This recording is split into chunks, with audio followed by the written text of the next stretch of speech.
Councillor Waters from Walsall MBC. Councillor Ian Kettle, Metropolitan Borough of Dudley. Yeah. Oh.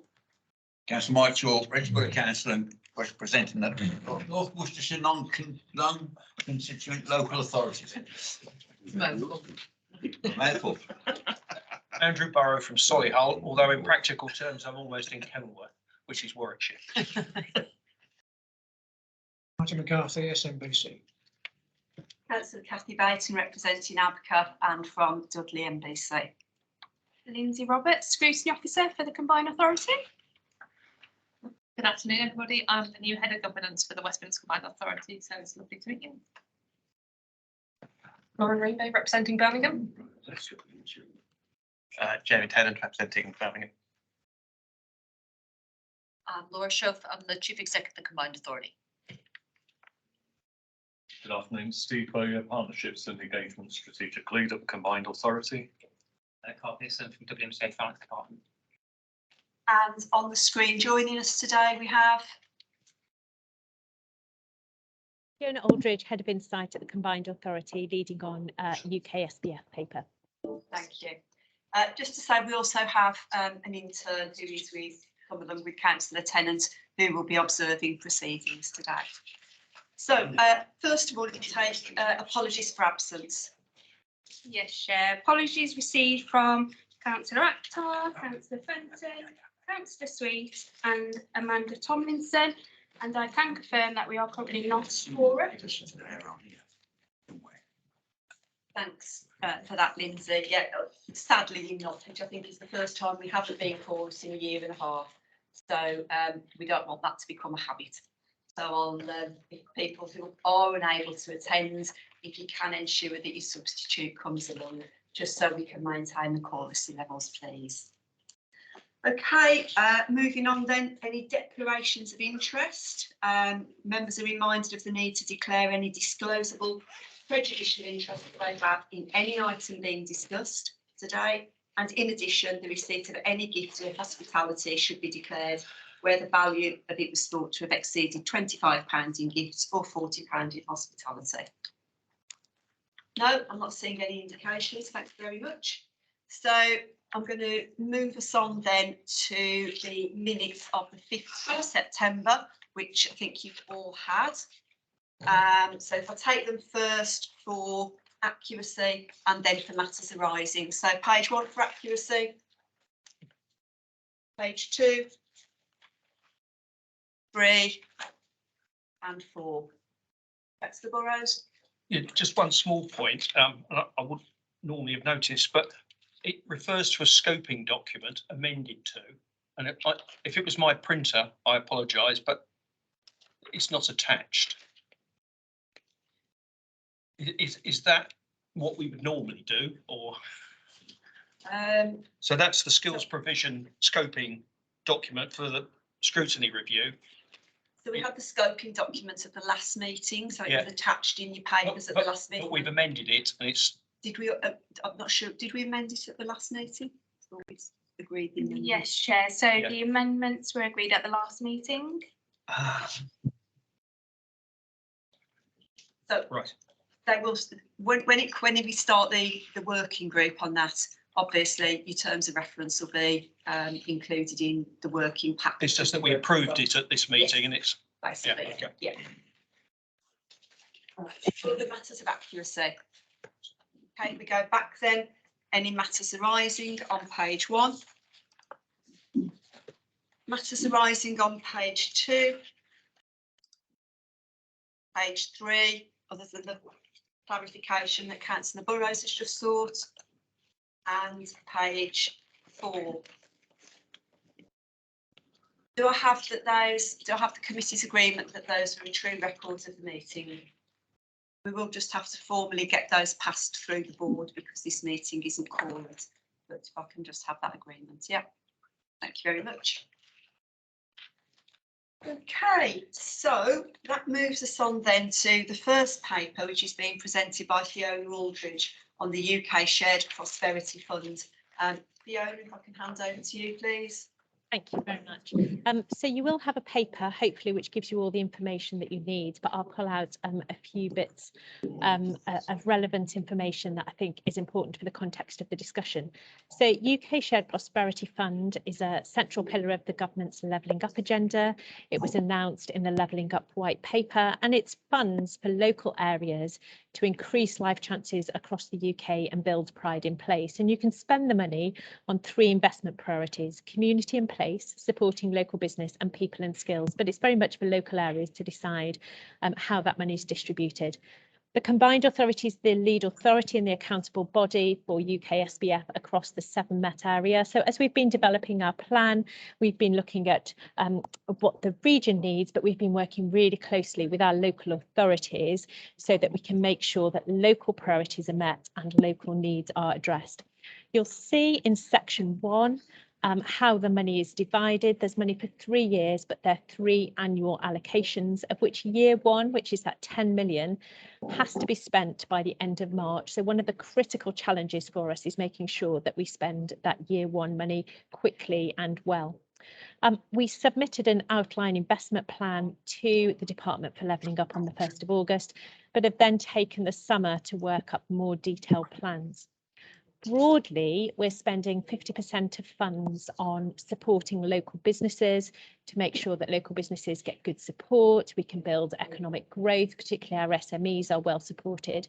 And then the other 50% of funds have been, we've prioritised them so local authorities get to decide how that money is spent. It's predominantly spent on communities in place and people and skills, though some local authorities have decided to spend some extra on business support too. Just to note that people and skills, which includes training and employment support, money can't be spent on that area until year 3. And that's a real challenge because European funding, which UK SBF replaces, is starting to run out, and particularly around employment support, we anticipate that there will be some gap as those ESF projects end, but people and skills provision doesn't start until 2024-25. We're working with central government to try and make the case for those rules to be changed, but that's the current scenario. Where we have a particular cliff edge around adult skills, what we've tried to do instead is use our adult education budget to meet local priorities, and therefore there's not such a cliff edge for skills as there is around employment support. In the paper, you'll see some details of how we're proposing to spend that business support funding. That involves some funding straight to local authorities for business support advisors and for grants, but also where we want some cross-regional key parts of the economy. We have business support officers from each of the local authorities in a working group where together we're deciding the priorities. Just to say, next steps are that the investment plan for UK SBF will be approved by the CA board at the end of October. It will then be submitted to DLUC. We expect them to turn that around quite quickly, but recognising the limits of timescales and the need to get this money spent quickly and well, we're already doing a lot of work to mobilise delivery to make sure that we can spend money in the best way possible as soon as the plan is improved. What you'll see at table 3.3 is how much of UK SBF funds are going to each local authority. That table also includes how we're spending our multiply funding, which is for adult numeracy, how we are supplementing that with our AEB investment, adult education budget investment on local skills priorities. And so what you'll see is the total spend for each of the local authorities. Within that, we've sought to make sure that we add value to UK SBF, but also we shift some of the focus of spend to those areas with most need. I'll stop there, but happy to answer questions on the plan or on any part of the paper. Thanks very much, Fiona. So if I can just draw the committee's attention to the page 5 in the pack, agenda item 6, that just outlines the actions that the committee is being asked to take. And it's also just to make note that this is another piece of pre-decision scrutiny. As Fiona said, it doesn't go to the board till the end of October. So I've got councillor Chalk followed by councillor Waters. Quick question, Chair. Local authorities, I mean, does that include non-constituent authorities? And would it also include sort of Bromsgrove and Kidderminster in North Worcestershire, which I don't think they're actually linked anyway, but they're part of North Worcestershire. So the funding that we have relates to the 7 Met area. For local authorities outside of this area, then they each get their own UK SPF allocation. So it will be dealt with separately by the local authority. There is potential to have conversations and to collaborate about where we think a particular economic geography would benefit from working closely together. And we're seeking to do that where possible, but this is just for the 7 Met area. Okay, thank you. Councillor Waters. We was just looking to see if the actual figures of how much each authority is going to get for education budget is on here, and we can't actually see it. That is something I'd like to know, to how much, because at the conference I asked Andy the question about the adult education budget, and he said there wasn't much available. And I would like to see exactly how much is available for Walsall. Certainly. So in the paper that you have in front of you, what we have is the UK Shared Prosperity Fund allocation for you. This paper doesn't include the whole of the adult education budget investment, but there is a line in there which says how much of the adult education budget we're using to address local priorities that have come up through the process. But we can share more broadly, and I know that Scrutiny Committee is looking at adult education budget and skills more broadly. We can share the allocations for each of the 7 Met areas through that and get that to you. Councillor Tennant. Thank you. A couple of questions. So 3.3, where you've set out the spending, Birmingham's allocation is put down as to be decided. I don't know why. Is it yet to be decided? Is there a blocker somewhere? Do we know a rough number? If we don't know a final number. So there is an updated paper that went to Mayor and Met leaders on Friday, and then we'll go to combined authorities that has a figure within that. At the point that this paper was written, we were still having conversations with Birmingham about what their local priorities are and the amount of skills provision we would put in there. So that figure has subsequently been updated, and I think it's 2.6 million, but we could confirm that. And just one more. So you've talked about there's going to be a gap of funding on the people and skills stuff. How big is that gap that we're going to have to try and? Well, I think there are 2 things. So firstly, the overall value of UK Shared Prosperity Fund is lower than we have previously had through European Social Funds and ERDF. So there is a challenge anyway. And then we have a specific challenge for people and skills where there is no funding for the financial years 23, 24 and 24, 25. Now, in part, that's because European funding is still in the system and then tailing off. So each of your local authorities have done a risk assessment of how much European funding they've had, which programmes will finish, and then mitigating strategies to address those. And each of your local authorities should have that paperwork. We've pulled it together, but they've done all the work on that. I'm sure they'll be happy to share. Thank you. Do I have any other questions? I've got a few questions for you, Fiona. So if we look at page 9 onto page 10, where there's some disagreement about how funding should be allocated, whether it should be by population size or by need, and I'm presuming by need you assessing it as deprivation factors. Would that be correct, or is it based on what would the need be? Yeah, so central government developed a formula for UK Shared Prosperity Fund where 70% of it was based on population and 30% on a measure called economic resilience, which had deprivation, employment outcomes, qualification levels, a whole range of factors. And so they have pulled a figure there together. I think the challenge from some of our local authorities was that it should have been based more on need than population. One of the challenges we've had is that although the CA gets to decide with its local authority partners how that is spent, is that central government published the figures that it would have given each local authority if the combined authority wasn't having the money. And so, of course, every local authority took the position that they would at least want the figure that HMG gave them, but some local authorities also argued the case for why they should have more, which is, I think, as we've had discussions, was a really challenging discussion and negotiations to have. So what you'll see in the paper is what we've tried to do is to leave those local allocations as set out by central government, but to use broader funding in order to be able to focus on need. And that includes our adult numeracy money, our skills money, and some of our business support services, so that we are taking the government figures and putting a greater focus on where we think the region needs to be levelled up. Thank you.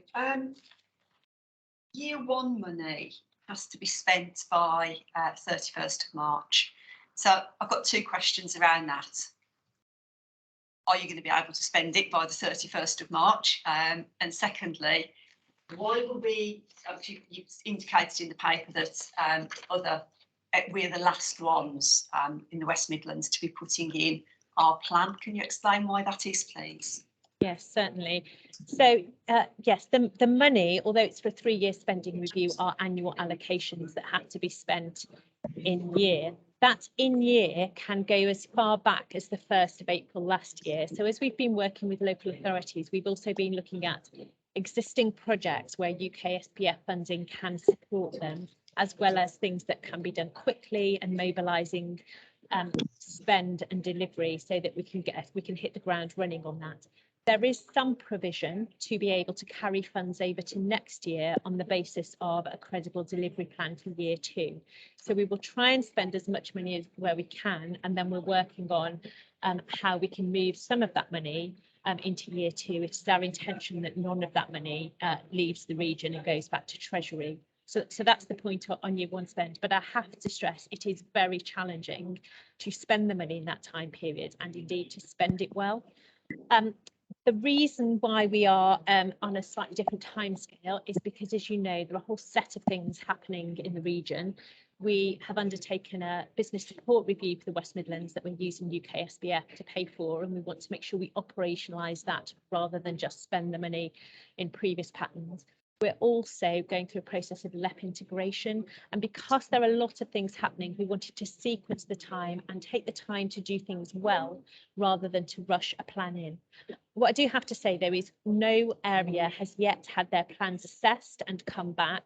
And what we expect is that our plan will be assessed and we will get approval on the same timescale as everybody else, because by the time we submit ours after the CA board, everybody else will have gone through. So it doesn't give us any shorter time period to spend it. If it does, it's a matter of weeks rather than anything else. But we felt it was really important to get it right rather than just to spend the money quickly for the sake of it.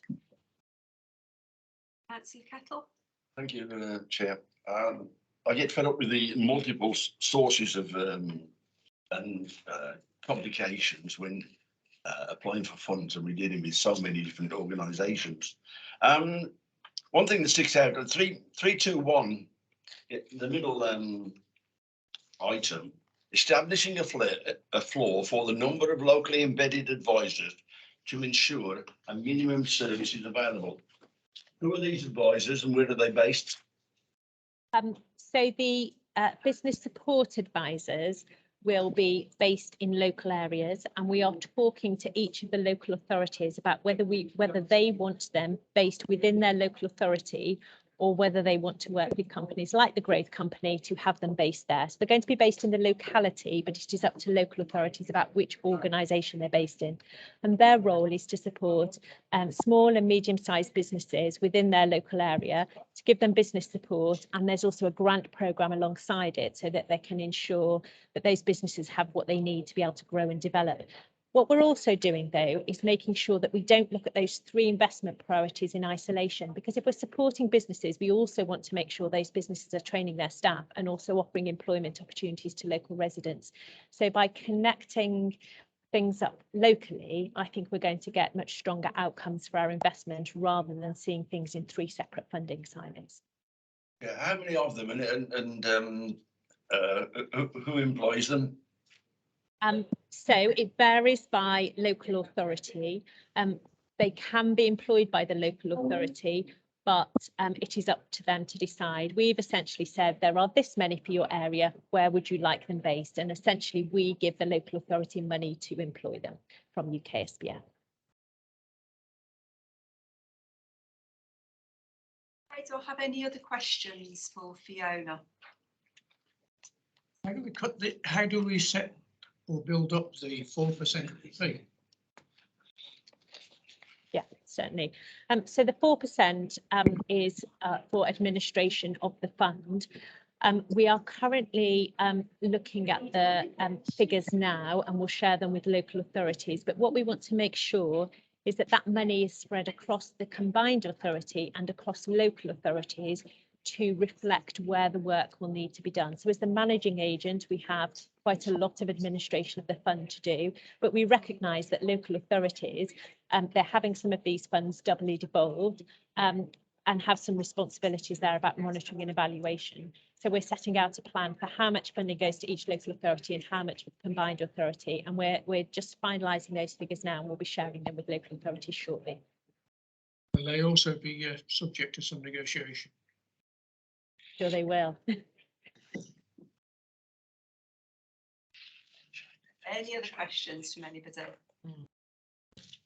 No? Okay, thank you very much for the presentation, Fiona. And do I have the committee's acceptance of the recommendations as set out on page 5? Yes. Thank you. Thanks very much. That moves us swiftly on then to the update on the Trailblazer devolution deal, following all the work that Scrutiny did over the summer period, and Steve's presenting this paper, as well as an update on the current time frame of this allocation. Thank you, Chair, and I will use the word fluid in the presentation, if that's okay, because I think it's probably the safest word. Thank you, first of all, to the working group on the Overview and Scrutiny Committee, because those working groups were hugely valuable in the development of the devolution proposals. And we have to remember, I think, that the devolution came from the Levelling Up white paper. And so, as we've seen over the last few weeks, we've been building the case both for devolution and how that can help the region hit the government goals around levelling up.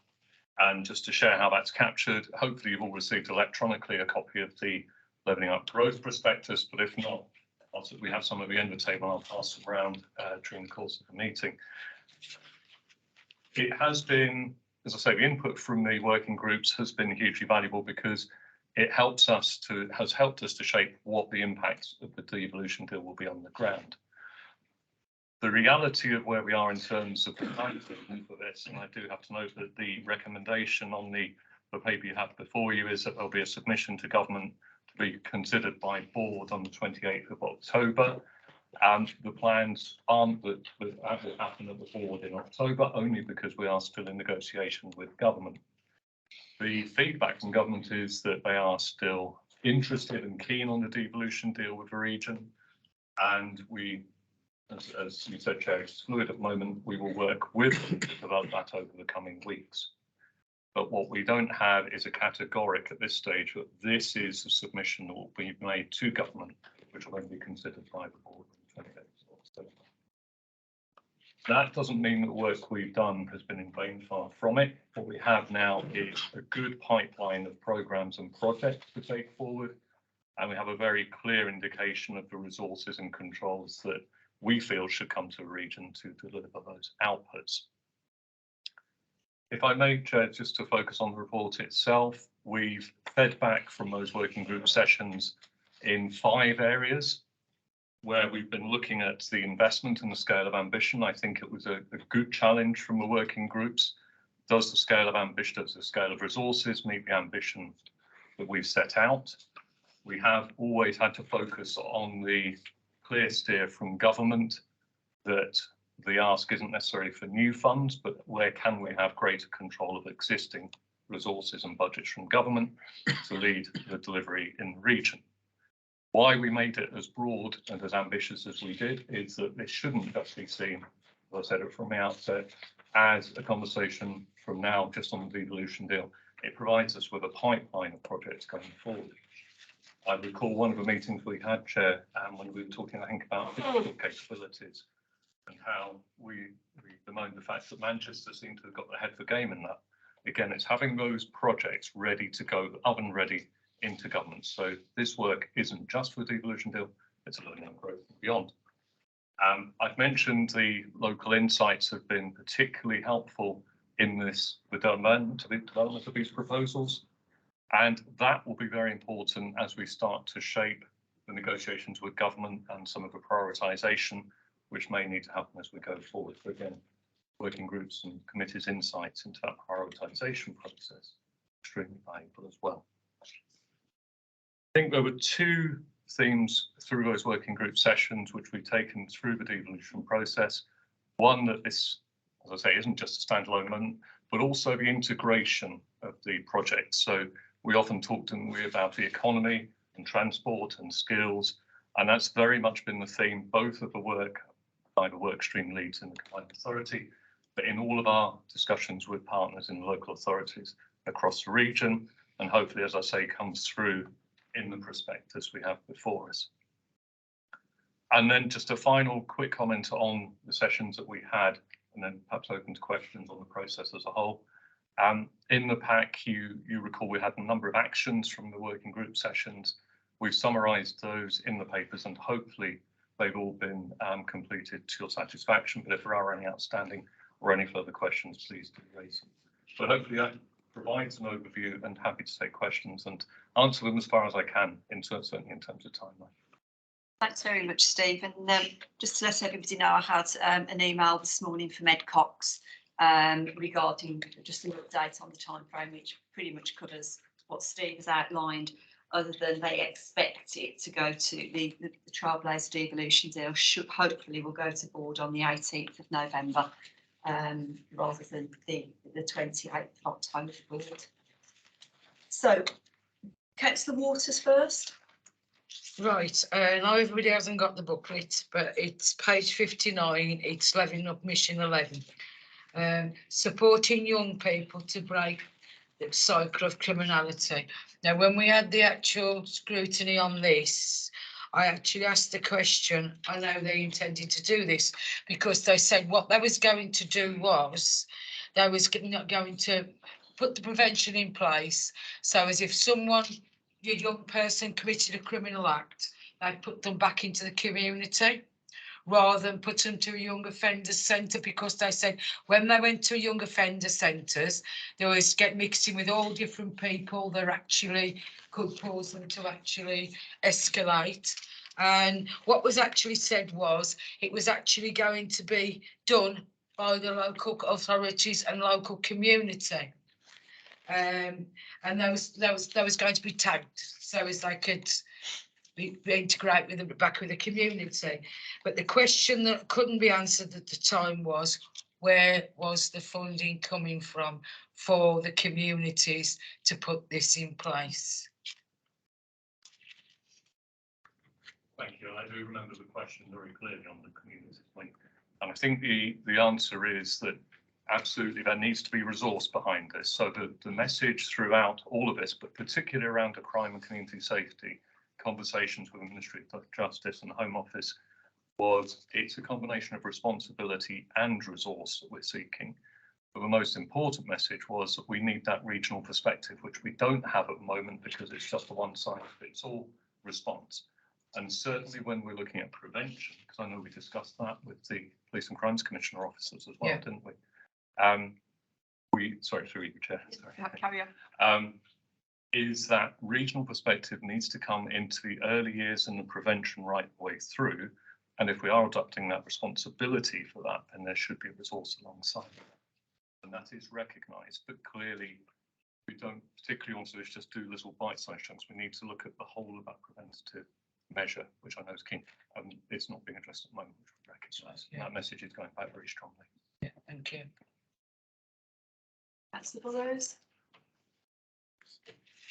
An observation as much as anything else on CO2 reduction and energy creation. I've become aware that most of the UK's energy generation is moving towards the periphery. and then you have to transport all the stuff into the centre through a network that's not set up to do that. And I noticed in the previous document on the previous item, it actually said something along the lines of the West Midlands can't generate any of its own power, or little.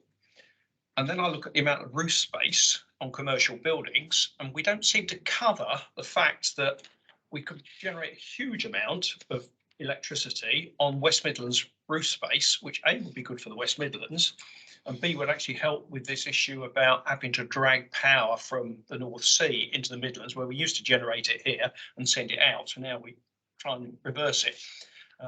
And I just wondered whether at some point in time that issue could be looked at by the West Midlands on generating power locally through solar power. Obviously, windmills in the centre of Birmingham is going to be a little tricky. But on the rotunda, nice one, a big one on the rotunda. Well, funnily enough, the technology for having glass in buildings that generates electricity does exist. But that's quite exotic and expensive. Sticking solar panels in the same way as Jaguar Land Rover have on the factory in Wolverhampton, I say it's Wolverhampton Borough rather than Wolverhampton Town, is, I think, a very interesting initiative, and maybe we should think of ways that we can encourage more and more of that. So if I can take that in two parts, if I may. The first part, absolutely right, and one of the big pushes that we've made to government through this work is the fact that large-scale strategic energy generation, as you say, is at the peripheries and coastal, and there's a lot of investment. And it's supporting our case for our industrial energy task force work, where the case to government is that we need a different approach to it, so that actually we decrease the reliance on energy by decarbonising our industries as much as possible and looking at alternative sources of energy. So that's one aspect. And that message has been put very strongly to base over the last few weeks. The second part of that is I know there's been there's a very good piece of work being done at Warwickshire University in and around Warwickshire and Coventry around solar PV. And they've assessed how much solar energy could be produced if they took it at a county-wide basis effectively. Now that information could then be mapped out across the region. The slight difference is, I guess, the problem when you're looking at scale generation as you are with the coastal production, hydrogen, etc. You have fewer ownership issues, whereas solar off commercial properties, you have a lot more ownership to manage.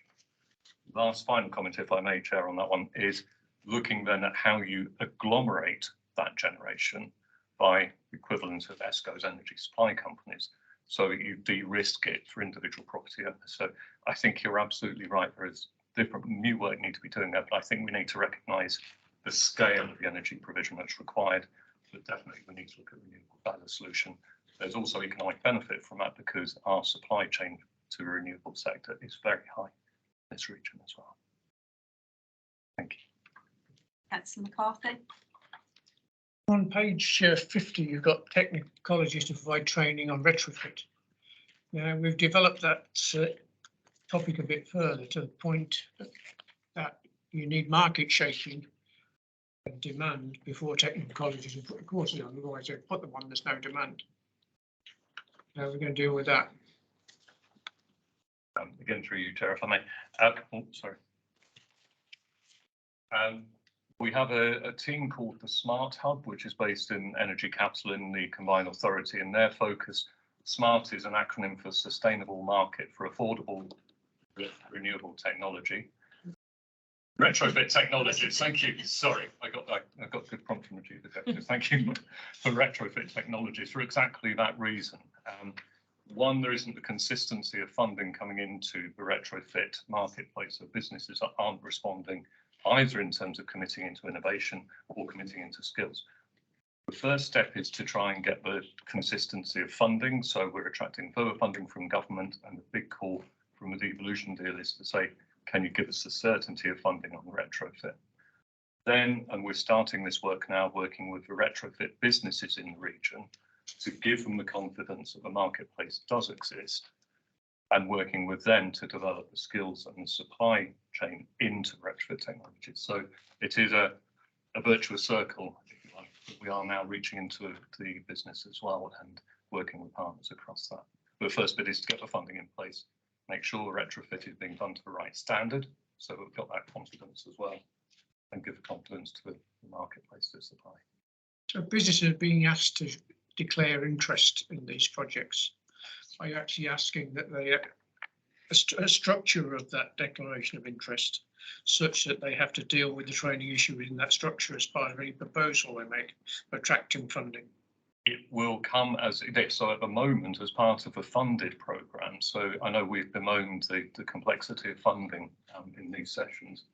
The businesses will be procured to supply the retrofits to say 300 homes in Sandwell, whatever it isn't as part of that through the procurement process. Then there are requirements on them to provide apprenticeships and skills, as with any public procurement. What we need to try and do is, if you like, scale that up across the region so that actually if we can attract £400 million from government for retrofit over a period of say 20 years, the marketplace can say we've got confidence that the region has that investment. So we will invest proactively as well as just purely responsive to contracts available. Is the theory and the practice to be delivered. Will there be, in effect, a private offshoot to this as homeowners that wish to fund their own projects will be able to get equivalent value or better? You would hope the homeowners at the moment are struggling with, I think, the technologies that are out there, which is why it's there's a lot of work going on at the moment, as well as the funding comes in these individual streams. There's a lot of work going on with community engagement with homeowners. So one particular one is the sustainable warmth competition. We're working with Solihull and Coventry in areas. There is a big focus on community engagement because we need to get into the private homeowners, as well as the focus has been on the affordable housing with this registered social landlords as well. And once they've got that information, hopefully they will feel there's enough clarity then to again boost the market from the private homeowners as well for social housing. Okay, thank you. Councillor Kettle and then Councillor Tennant. Going back to the former speaker, and it raises the issue that do we not spend 10 billion a year on French nuclear produced energy in the West Midlands? Does that not deny us 30 billion a year in economic activity? Is that not fundamentally deflationary to our economy? I really am going to say I can't answer that question. I'm very sorry. But thank you. I will take it back to the team and I will give you an answer. Thank you. On French nuclear. Thank you. Can you just turn your light off, Councillor Kettle, please? There you go. Councillor Tennant next, and then Councillor Rainbow. Okay, we talked, I think, in every meeting about double devolution, ensuring local authorities, I think, at their minimum and keep their current powers, but hopefully expand their powers. On page 51, you've got a commitment to explore how those proposals can be more explicit. How far along in that work are we, and can it be shared with the committee when it's available?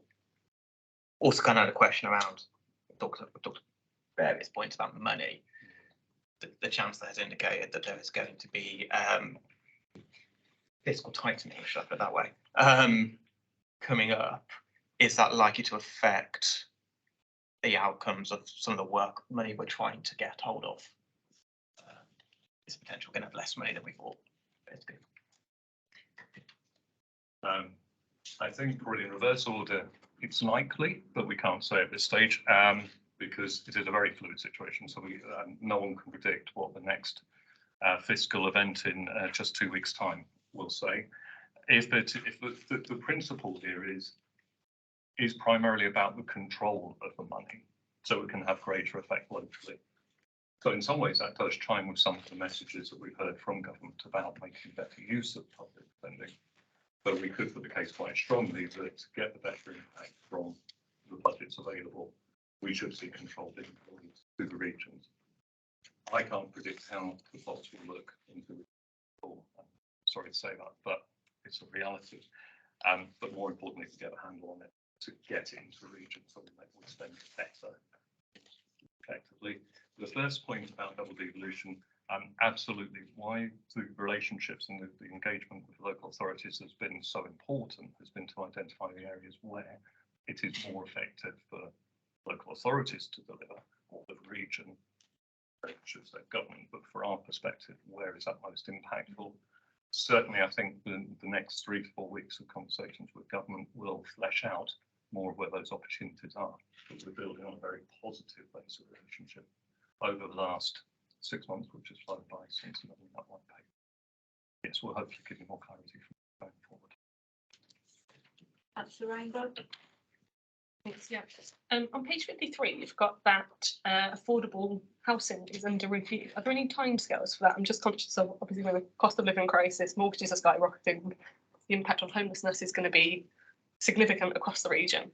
Yeah, the impact on that is going to be massive, and what is affordable to one person isn't necessarily affordable to another. So it'd be really, I think, helpful to understand what the Combined Authority deem. Thank you. I can only give you a part answer, but I will follow up, Chair, if I may, with a fuller answer. But I remember the discussions, and I have followed up with Rob Lamond, who came and presented, and the definition was one of the key points. Obviously, there's a substance behind it as well. And there are lots of proposals coming forward. We've seen the government's announcement of investment zones, for example, those other levers that we can try and bring that affordable housing through. But I will, if I may, through you, Chair, could I catch a follow-up from Rob and confirmation on that? And sorry, Robert, points on affordable housing. It was just that one, really. Sorry. Yes, so there are more measures coming through. The other point I was going to make was around the homelessness point, which the homelessness task force in West Midlands is highly respected, and they're doing some great work. And I know they are focusing for a campaign over the winter, in particular into early 2023, when the cost of living crisis is likely to peak, about giving advice and helping homeowners and how do we avoid people falling into a trap of homelessness. So that will be a key piece of work in the new year.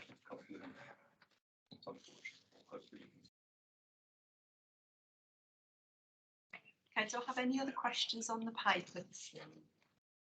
No? Okay then, so I'd like to extend my thanks to all of the committee members who were able to take part in various working groups, because it was quite onerous. But I think the value of it has been demonstrated. But also a big thanks to officers who attended those sessions, and then to Steve, Lindsay and Dan, who had the task of pulling all those together, and those papers that you see in front of you. So I think when it goes to board, if am I right in thinking that our paper will be presented alongside the Trailblazer devolution deal paper? Unless Steve corrects me, rather than alongside, but as part of, because I think the work of this committee has been integral to the preparation of the deal. So the report that will go to the meeting in November in itself will reflect that work, rather than this committee's work seen as a sort of appendix to it. So very much integral to the main report. Yes. So, okay, so that's obviously helpful to understand when that does go forward to the board. We're asked for the recommendations and decisions of this committee today to endorse the conclusions of the working group set out in the report, and also to receive any future updates on progress as we move forward. So do I have acceptance from the committee? Yeah, thank you. I think the only thing I'd like to perhaps draw, and you mentioned it, Steve, at your original presentation, and it's page 41 on 5.3 priorities. And I think this was a theme that came out quite strongly from the committee, was about resource and ambition. That was reflected in transport on last week in the Q&A with Councillor Ward. I think, again, obviously, as you say, none of us can predict what the fiscal statement is going to look like at the end of October. And I appreciate about having a pipeline of projects ready to deliver.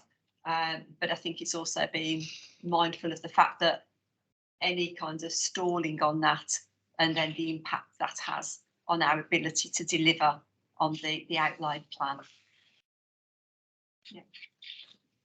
Vera? Right, so thank you, Chair. Now, there was a question that Councillor Ward couldn't answer. Now, in the paper, it actually states that you're looking at doing an Uber type service for bus passengers, and he wasn't able to elaborate on exactly what this would entail, how it would actually work. Have you got any idea?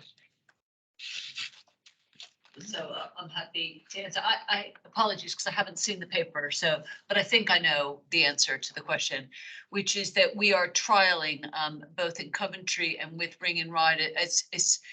I'd call it less Uber-like and call it demand responsive.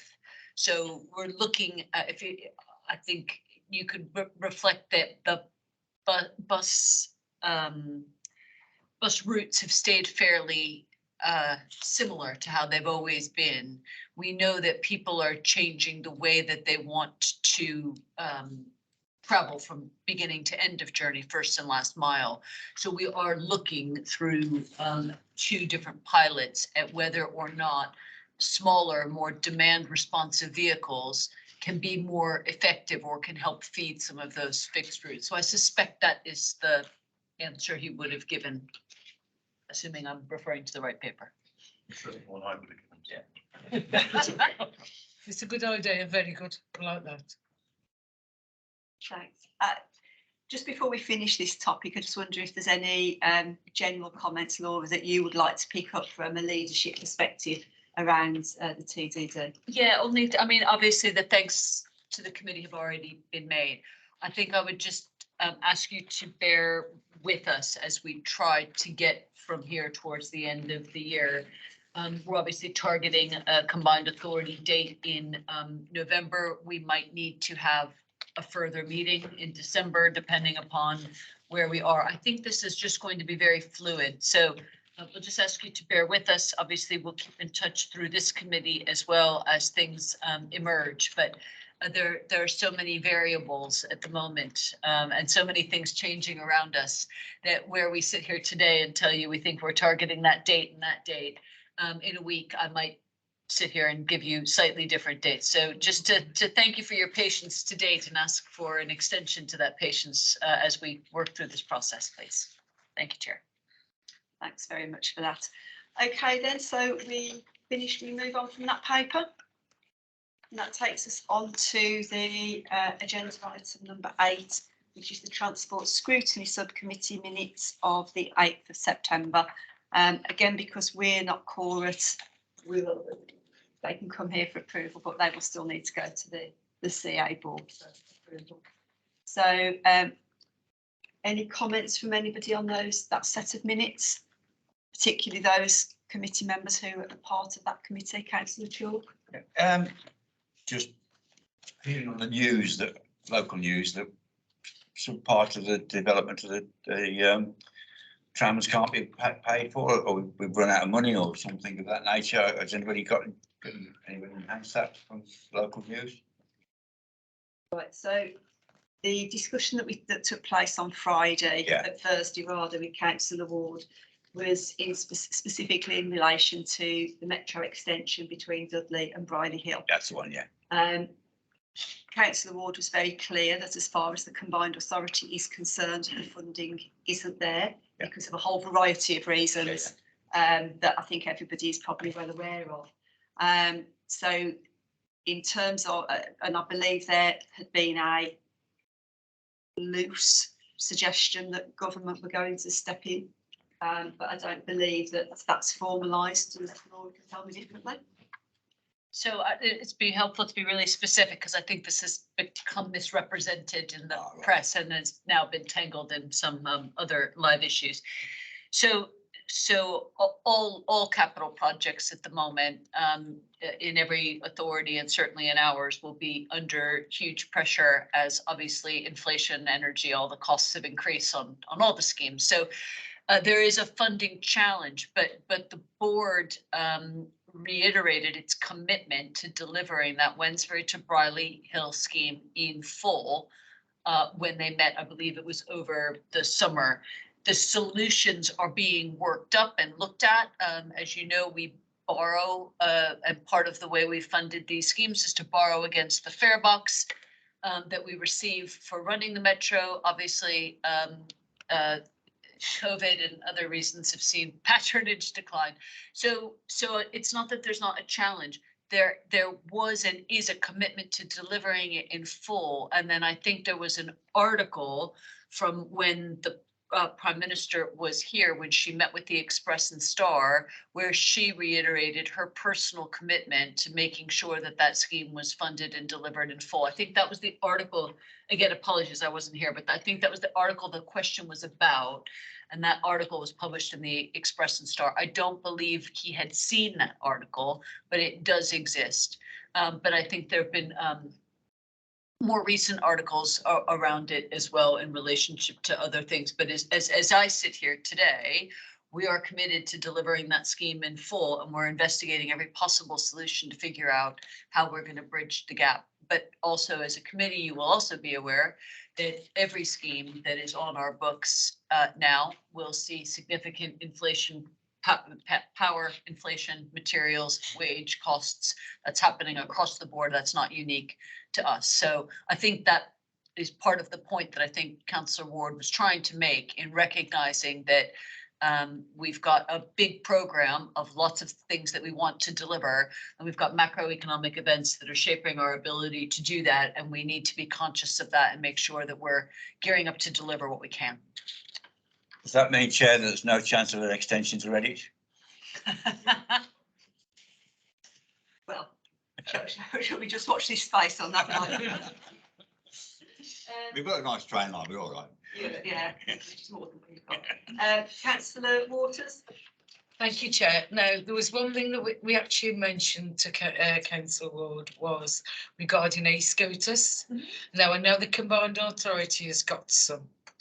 Now, there can be an issue with e-scooters riding on the pavements or riding on the road and actually causing problems to other vehicles and other pedestrians. And because I don't know what the actual speed of the ones the Combined Authority actually issue out is, but some of the personal ones that they've actually bought, they go to right speed. I mean, the other morning I actually nearly got run over by one of myself while I was just going to cross over the road. He came out of nowhere. So what the question was I asked was, is there any local legislation that can be put in place, or does that have to be done by the government? Because there is something needs to be done. Now, I read a report last night where one young lad has had all his teeth knocked out by falling off his e-scooter. So there is some issues there. I don't know how he answered, but I would say at the moment, it's not something that I'm aware that we can legislate for locally. We're awaiting national guidance. It is a trial. We have control at a very real level about and where the rental scooters are left. But I recognize that in the space outside of those that are licensed through our rental scheme, there are many that are illegal that exist and that are being utilized. So it's something obviously we work closely with the police on as well, because they're for something that is illegal, they are readily available. Councillor McCarthy? Right, yes, we mentioned in the minutes some changes to the work programme. That'll be followed up by a reissued work programme for the following. Put your mic on. Can't hear you. Some at the end part of this, we talk about the work programme, item 74. This is for the Transport Committee. Yeah. Yeah. So the work programme will come in for the next transport meeting. Revised and updated work programme will come for the next meeting. Okay, good, Chair. Anything from anybody else? Okay, so those minutes then will go forwards as part of the CA ratification. Thank you. If we move on then to the work programme, the overview and scrutiny work plan comes first, followed by the CA board forward plan. Just been asked to bring to your attention on our work programme. So for the next meeting, the 7th of November, the paper on the aims and objectives for the annual review has been removed from that meeting. I'm not clear on why that has happened and whether or not we can bring it back at a later stage. But that will be replaced by the climate change paper, which we've got in the programme, but we haven't got a date set for it. So that will come, we'll replace that one for the 7th of November. Do I have any other questions on the work plan? Jamie? Yeah, I just, we're scrutinising the budget with the mayor on the 15th of December. This will be my first time scrutinising the combined authority budget. So an informal meeting like we had prior to this week's question time would be useful if at all possible. Yeah, that's scheduled in. Lindsay will give you the date. Yes, so there'll be a budget workshop on the 1st of December. And then prior to that, on the 28th of November, there's also an investment programme training session. And so members are aware of how the investment programme is pulled together. So I think you know, as with the policy Q&A, the information that we can have beforehand or help you formulate your questions for the day with the mayor is really helpful and really useful. So, and that those sessions being done online. Hybrid at the moment, Chair. Okay.